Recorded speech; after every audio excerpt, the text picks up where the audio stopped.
Hey guys, it is David from the Helmet Center, and today I'm going to answer a quick question that we get often at the store. I don't know anything about tires. What do I do?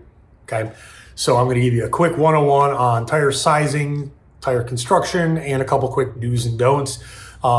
If you really want to dive into this, go to manufacturers' websites, Dunlop, Michelin, whatever, and really get into the reading. But this is going to be just kind of a basics for those people, just to give them kind of that broad understanding. Okay, so first and foremost is going to be tire sizing. So, for example, the rear tire on this bike is a 180/55/17, and what that means is the tire is 180 millimeters wide. 55 is the series of the sidewall height, okay? And then 17 is the diameter of the wheel that it goes on, okay? So you might see a bike with a 90/90/21 on the front of a Harley, and then you might see, a bike with like I said, a 120/70/17 on the front of a common sport bike, okay? So the first number is the width. The second number is the perspective or the portion of the width in the height of the sidewall. And the last one is going to be the actual diameter of the wheel that it goes on, okay? So when you make a tire wider and you leave the sidewall ratio the same, the tire is going to get taller.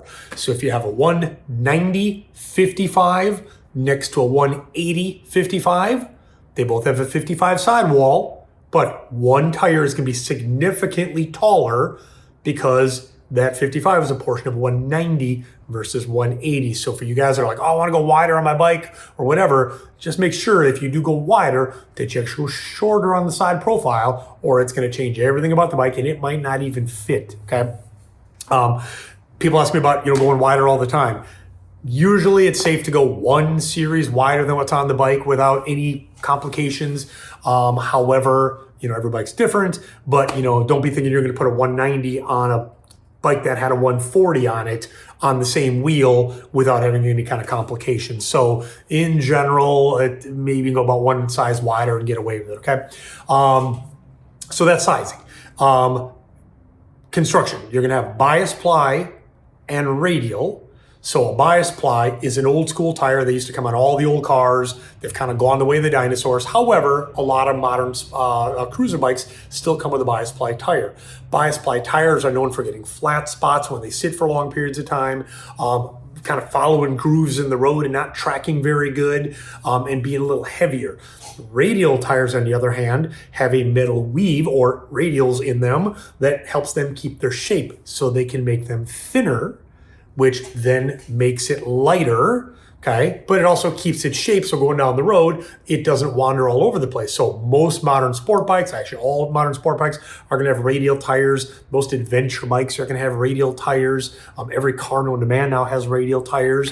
But places you might still find bias ply, or you're gonna find bias ply, the dirt world, dirt bike tires are all going to be bias ply in the knobby versions. ATV tires from the factory are all going to be bias ply tires. ATVs, four-wheelers, that kind of stuff are all going to be bias ply. And even some of the modern day Harleys still have a bias ply tire. The advantage of a bias ply, they tend to be cheaper.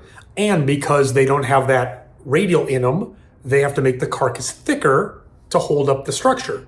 Well, thicker means more tread. So a lot of times they'll actually get more miles out of a bias ply tire than you will out of the thinner radial. But the radial is going to handle better, right? So whatever your manufacturer specs out for your bike is what you're going to want to make sure you put on it. I'll tell you right now, every modern day sport bike is going to have a radial. Cruiser bikes are kind of hit or miss, but if it came from the factory with radials, make sure you put radials on. If it came from the factory with bias plies, you can put radials on. But if it came with radials, you can't go backwards. Hopefully that makes sense. You can go from bias up to a radial, but if it had radials, don't go down to a bias. People ask me about mixing and matching them. We don't recommend it. We recommend if you got radial on the front, radial on the rear, that's how you want it. We have seen very rare occasions from the factory that some manufacturers have actually spec'd out a radial rear and a bias front, or bias front and a radial rear, whatever, because they tested it that way because there wasn't that one size available in a radial. So they made it a bias ply. They tested the bike, said it's good to go and went, but that is pretty uncommon. So that's bias. Now, right in the middle between the bias ply and the radial, you have what's called a bias belted. kind of like a hybrid. It's a bias ply tire yet, but it has some extra cords inside that give it more structure and make it behave more like a radial while still being that bias ply, okay? The way you know it, it will say it in the name. So a 130, 90, 16 is going to be a bias ply tire. If it doesn't say, it's a bias ply. If it's a 130, 90, B 16, that means it's a bias belted tire. If it says a 130, 90, R 16, that means it is a radial tire, okay? So that's quick on that one. You're also going to see on there speed ratings. If it's a radial on a modern day sport bike, it's going to have a pretty high speed rating already, 120, 140, 150, whatever it is. Most bias ply tires are going to have, designations of 100, 120-ish. The bike size or the tire sizes that fit your bike usually come in the ranges that bike is going to need. You're not going to find a 180, 55, 17 bias ply for Harley rated at 190 miles an hour because Harleys don't run that tire. Just like you're probably not going to find a 130, 90, 16 with a speed rating of, again, 200 miles an hour because the bikes that fit can't go that fast. These bikes wouldn't run that size. So usually when you pick the size of the tire, it kind of does the homework for you. Just make sure that you got the front rear thing squared away and make sure that you have the bias and radial thing squared away as well, okay? People ask me all the time, hey man, I just bought a brand new tire and I got a hole in it. Can you patch this? Can you plug this? So legally, I'm going to tell you, we do not patch and plug anything. You have any hole in that tire, you're putting a new tire on. And that sucks sometimes because we've had people literally drive home. By the time they get home, they have a nail in the tire. Sucks. All I can tell you is maybe next time, I'm going to dodge around that little nail there in the road. But, that's the safest thing. Have people done it? Sure. Is somebody going to post up down here that, I've done it for 1,000 miles? Absolutely. But legally, I'm going to tell you, don't do it, okay? I have personally ridden on a motorcycle and had a plug that I didn't know was in the guy's tire. I was borrowing a bike at the track, CBR 600, going down the main straight at Firebird, 130 miles an hour or whatever. And all of a sudden the rear tire just went dead flat right before that first corner. And the reason why is the guy didn't tell me there was a plug in the tire, and at 130, it spit the plug right out and went flat right as I railed into a corner, and I'm lucky I didn't die, all right? So do not patch, do not plug. Tires are not that expensive. It is your life on the line. Just get a new tire, okay? Brands, quality brands. Michelin, Dunlop, Bridgestone, Pirellis. If you've heard of the tire, you heard of the brand name, it's probably good. If it's a brand you've never heard of before, you might want to stay away from it. So here's what I'm going to give you on this. And maybe it comes with age and wise, being a little older and have had a lot of close calls in my lifetime, but when you ride a motorcycle, you have a contact patch, and that's contact patch is where the tires hit the ground. That contact patch is about the size of a credit card. You have one on the front and you have one on the rear. That's it. That's the difference between you and hitting a fender, you going off a cliff, you running into some situation that you don't want to be found in. Do not go cheap on your tires, all right? If there's two places in the motorcycle industry not to go cheap, one is your helmet, two is your tires. Please do not go cheap on your tires, okay? It is not worth the tire letting go, coming apart. Not saying a premium one can't fail, or you put a premium tire on, you're never going to crash. Nope, not at all. But when there's that gray area between, oh my God, I almost, and holy crap, I ate it, somewhere in the middle is that gray area with helmets and with tires, where the tire made the difference, the helmet made the difference. Hopefully you're never in that situation, but if you are, having the right stuff, the right brand tire on there is worth its weight in gold. So I'm a big fan of Michelin's. I've run Pirellis. Right now I got a set of Dunlops on here.